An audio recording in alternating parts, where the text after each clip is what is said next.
नमस्कार। खुशियों के एम्बेसडर में आप सभी का स्वागत है।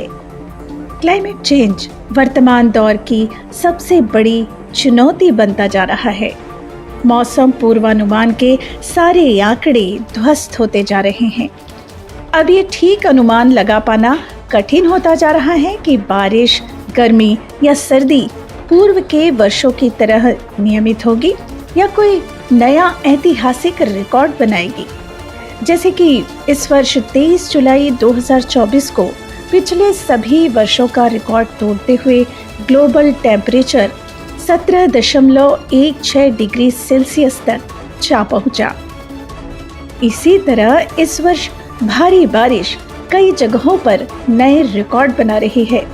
क्लाइमेट में आ रहे चेंज को लेकर दुनिया भर के विशेषज्ञ चिंतित हैं कि आखिर इस समस्या का समाधान है भी या नहीं। लेकिन हम कहें कि इस वैश्विक समस्या का समाधान मिल गया है तो विश्वास नहीं होगा, है ना? तो आइए आज हम आपको मिला रहे हैं एक ऐसे युवा दंपत्ति से जो साथ साथ मिलकर पूरी दुनिया के सामने प्रस्तुत कर रहे हैं एकमात्र सशक्त विकल्प।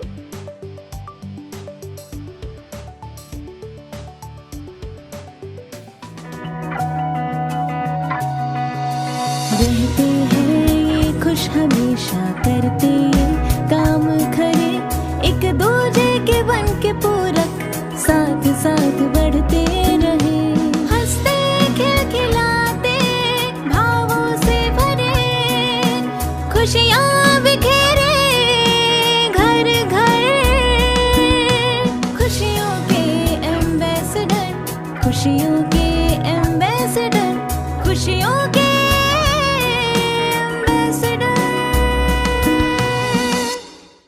आज हम आपको मिलाने जा रहे हैं कानपुर उत्तर प्रदेश की युवा जोड़ी अनंत ऋचा चतुर्वेदी से, जिन्होंने इंजीनियरिंग की पढ़ाई करने के बाद जॉब के तमाम अच्छे अवसरों के बावजूद जिंदगी जीने के लिए एक नए विकल्प को चुना।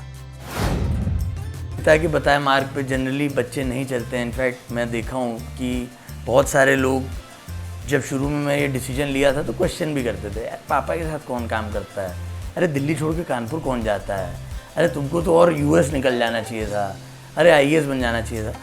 तो मैं ऐसा देखा कि आप काम किसके साथ करोगे, जिसके अंदर क्लैरिटी है, कम तनाव है, जिसको अब मैं देखता हूँ, शायद मुझे अपने पिता की सबसे बड़ी उपलब्धि खेती है, ये सब नहीं लगी आज तक। मैं ये देखा हूँ कि इवन जीवन विद्या परिवार की बात करूँ तो उसमें भी बहुत वैरायटी के लोग हैं।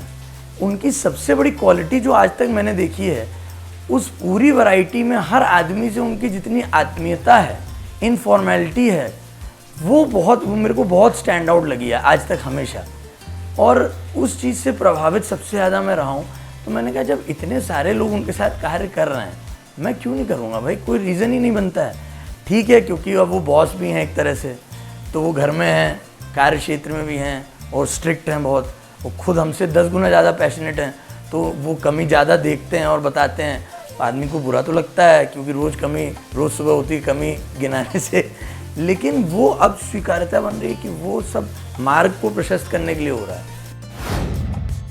ऋचा के दादाजी मध्यस्थ दर्शन के प्रणेता ए नागराज जी हैं, जिन्होंने सह अस्तित्ववाद के माध्यम से मानव जाति के लिए निरंतर खुश रहते हुए जीने का विकल्प प्रस्तुत किया। संयुक्त परिवार में पली बढ़ी ऋचा अपनी विरासत को लेकर बेहद खुश रहती हैं। मुझे तो लगता है ये एक्सटेंडेड परिवार ही है, एक ही परिवार है एक्चुअली, क्योंकि ना हमारे तरफ से कभी उनको बाहर के लोगों को की तरह देखा गया ना, और उनकी तरफ से भी ना कभी हम लोगों को बाहर के लोगों की तरह देखा गया। तो एक अभी भी मतलब मुझे लगता है बचपन से लेके अभी तक जो चीज़ बदली नहीं है, वो परिवार का जो फीलिंग है वो अभी भी नहीं बदला है। तो वो हमेशा से मुझे लगता है एक एक्सटेंडेड फैमिली ही है, जो अलग अलग जगहों में शायद रह रहे हैं, लेकिन जब साथ में मिलते हैं तो एक परिवार वाली ही फील आती है।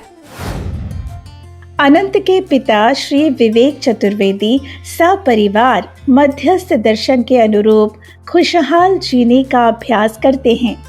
वे करीब 2 दशक पूर्व नागराज जी से जुड़े और दर्शन को समझकर अपने व्यवसाय को सह-अस्तित्ववादी कृषि की ओर शिफ्ट कर दिया। कृषि में बढ़ती लागत और पॉल्यूशन का समाधान लाने के विकल्प प्रस्तुत करने के लिए उन्होंने कई प्रयोग किए। वो कहते थे कि बिना यूरिया की खेती हो ही नहीं सकती। वो कहते थे कि खेती एक घाटे का सौदा है और रहेगा। वो कहते थे कि किसान हमेशा गरीब ही रहेगा, पर कहीं कोई और लीक से अलग हटकर सोच रहा था। कुछ ऐसे लोगों से मुलाकात हुई जिससे हमें सच्चाई समझ में आने लगी। उसमें हमारे गुरु आदरणीय नागराज शर्मा जी अमरकंटक के और गणेश बागड़िया कानपुर IIT के, इन दोनों का बड़ा हाथ रहा। तो इससे क्या हुआ कि हमें सच्चाई समझ में आने लगी कि भाई हम रोटी खाते हैं, रुपया नहीं खा सकते, और रोटी जहरीली हो गई, तो क्या किया जाए। अपने इस नए नजरिए से विवेक आज की खेती में आ रही दिक्कतों को साफ तौर पर देख पा रहे थे, जैसे यूरिया व पेस्टिसाइड का बढ़ता प्रयोग, डीजल पेट्रोल की बढ़ती खपत व उससे होने वाला प्रदूषण, लगातार गिरता जल स्तर व बंजर होती भूमि, खाद्य पदार्थों में बढ़ती मिलावट की खबरें। इन त्रासदियों पर मंथन करते हुए आया वह विचार जिसने बदल दी उनकी जिंदगी। समस्या की चर्चा या आलोचना से काम नहीं चलेगा, विकल्प देना पड़ेगा। अपनी जिंदगी के 20 साल लगाने के बाद विवेक ने समस्या से समाधान तक का सफर तय किया और अपनी टीम के साथ खड़ा किया खेती का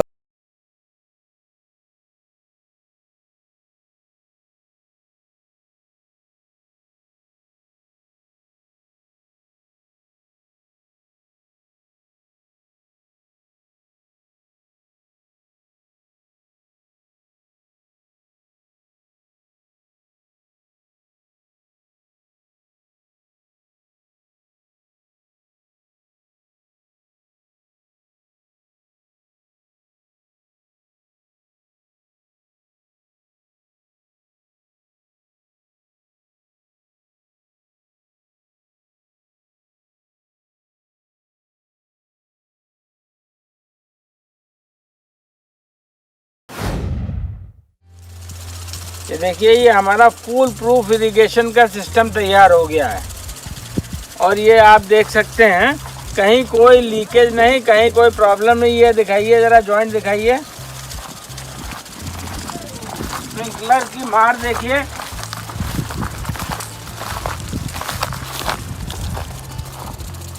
ये जॉइंट है और ये फ्लेक्सिबल लाइन जो पूरी गई हुई है, और ये 11 मीटर मार रहा है। ऐसे 20 स्प्रिंकलर सोलर पंप से हमारे चलाए जा रहे हैं।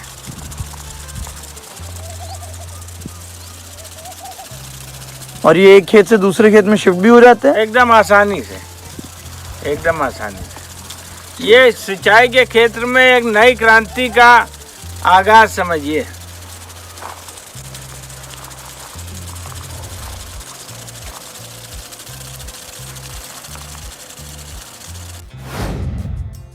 विकल्प प्रस्तुत करने के क्रम में विवेक भैया की पूरे देश और विदेश में विशेष पहचान बन गई। इसी दौर में अनंत ने इलेक्ट्रॉनिक्स में B.Tech करने के बाद UPSC की तैयारी शुरू की, लेकिन घर के माहौल को देखकर अपना करियर चुना पापा के व्यवसाय को।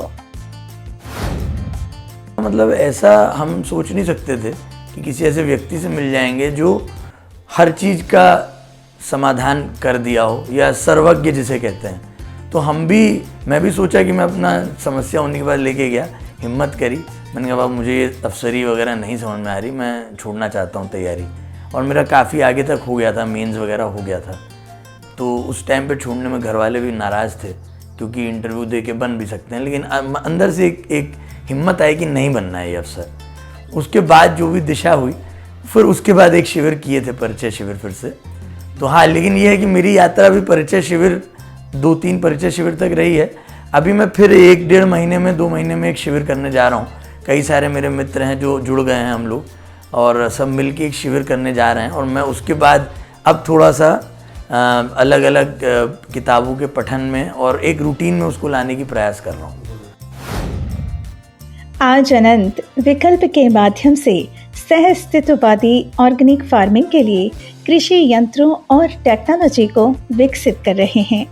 विकल्प फार्म के माध्यम से सोलर एनर्जी और गौ आधारित कृषि यंत्र बनाकर किसानों की जिंदगी में खुशहाली ला रहे हैं।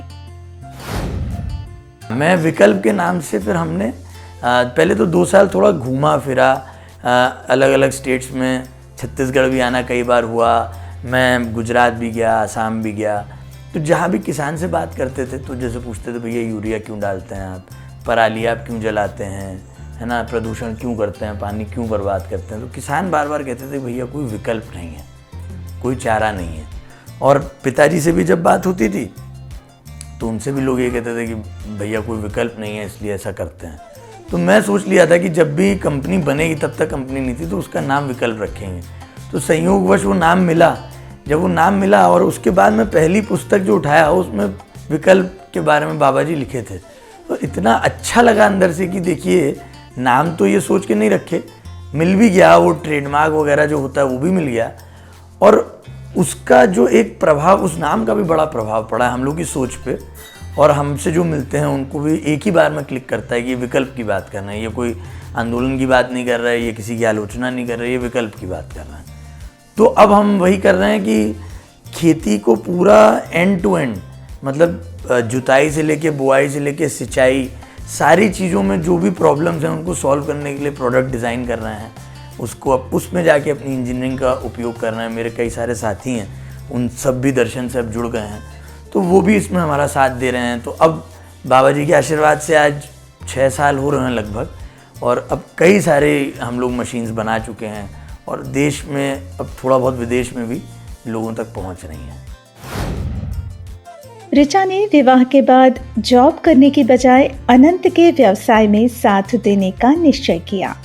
इधर अनंत किसानों को विकल्प के जरिए, तो ऋचा स्वयं के फार्म और किसानों के ऑर्गेनिक फार्मिंग से मिले उत्पादों की एक स्टार्टअप विकल्प आहार के जरिए समाज में खुशहाली ला रही हैं। हमारा ऑर्गेनिक फूड्स का, मतलब मेरा जो काम है वो ऑर्गेनिक फूड्स का काम है। तो मेरे स्टोर का नाम विकल्प आहार है। हम लोगों ने एक छोटा सा स्टार्टअप शुरू किया है, और उसका एक, मतलब हम ऑनलाइन और स्टोर के हिसाब, मतलब स्टोर के माध्यम से अपनी चीज़ें बेचते हैं। तो हम लोगों का भी खेत है और हम लोग ऑर्गेनिक फार्मिंग करते हैं, और ऐसे काफ़ी सारे किसान हैं जो यूपी में और पूरे भारत में हैं जो ऑर्गेनिक फार्मिंग कर रहे हैं या फिर कुछ अच्छा प्रोसेसिंग कर रहे हैं, जो बिना किसी तरह के विष मुक्त भोजन बनाने की कोशिश कर रहे हैं। उनसे हम चीज़ें लेकर अपने दुकान में बेचते हैं। तो हम अपनी चीज़ों को भी बेच रहे हैं, लेकिन ऐसे लोग जिनको उस तरह का स्टोर का स्पेस नहीं है, उनसे भी चीज़ें लेकर उनकी चीज़ें हम रखकर स्टोर में सेल करते हैं। अनंत और ऋचा अपने व्यवसाय से न केवल खुश हैं, बल्कि माता पिता, चाचा चाची की संयुक्त परिवार के साथ ही सभी भाई बहनों के साथ खुशहाली के साथ रह रहे हैं।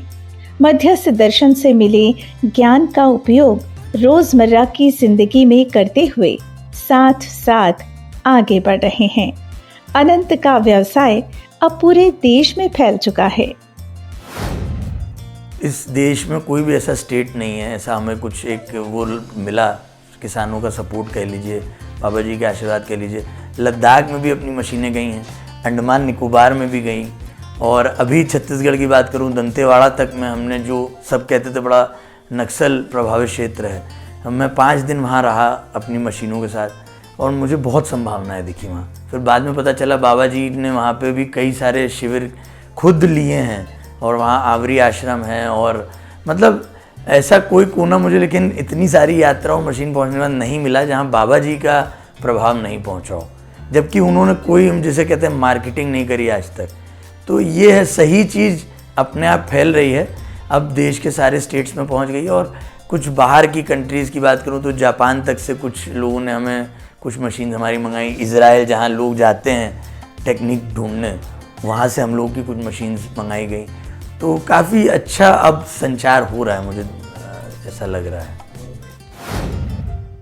ऋचा और अनंत दोनों अपनी सफलता का श्रेय परिवार को देते हैं, जहां उन्हें ऐसा वातावरण मिला कि अब उन्हें किसी भी तरह की समस्या नजर ही नहीं आती। हम लोगों का वैचारिक एक रूपता कहीं ना कहीं था ही, और मिले तो वो भी संयोग से मिले, तो उस लेवल पे ऑलरेडी काम हुआ था, तो इसलिए उस तरह से दिक्कत नहीं आती। और जो कोई मिलते भी हैं बाहर से लोग आके, वो मेरे को बार बार बोलते हैं, भैया आप बड़े लकी हैं, आपको ऐसी वाइफ मिल गई, ऐसा परिवार मिल गया। तो ज़रूर उसमें मेरा सौभाग्य है। लेकिन मुझे लगता है कि पिताजी भी जो बाबा जी के साथ मेहनत किए और उसके बाद पूरी जीवन बदले, वो तो बार बार कहते हैं, बाबा ने ही इसको भेजा है, आशीर्वाद दिया है हमको, अब तुम दोनों कुछ भी गड़बड़ करोगे तो हम बाबा जी को हम फिर बताएंगे। तो हम लोग उससे भी थोड़ा उसमें रहते हैं। तो मेरे को लगता है कि साथ में बिल्कुल काम किया जा सकता है, और बस वही है कि बार बार लेकिन विचार पे आना पड़ता है। मतलब आप काम की शैली पे अगर अटके रहोगे तो फिर तो क्लैश बढ़ते हैं, और बार बार आके एक ही सवाल पूछो, काम हम क्यों कर रहे हैं। अगर क्यों पे आप लोग ज़्यादा सवाल करेंगे तो फिर क्लैश कहीं ना कहीं रिजॉल्व भी हो जाता है। तो ऐसा मुझे दिखता है। एंड गोल्स थोड़े सिमिलर हैं, और उसी की तरफ फिर हम लोगों ने तय किया कि अब हम लोगों को, जैसे जो हम लोगों का काम है वो भी हम लोग कोशिश कर रहे हैं कि उस तरह से ही करें कि जितने भी हम, मतलब अनंत का और मेरा काम है, जो हम कोशिश कर रहे हैं कि मध्यस्थ दर्शन के हिसाब से ही जो अच्छा कंड्यूसिव काम है, जो बेस्ट काम है, वो हम करने की कोशिश करें।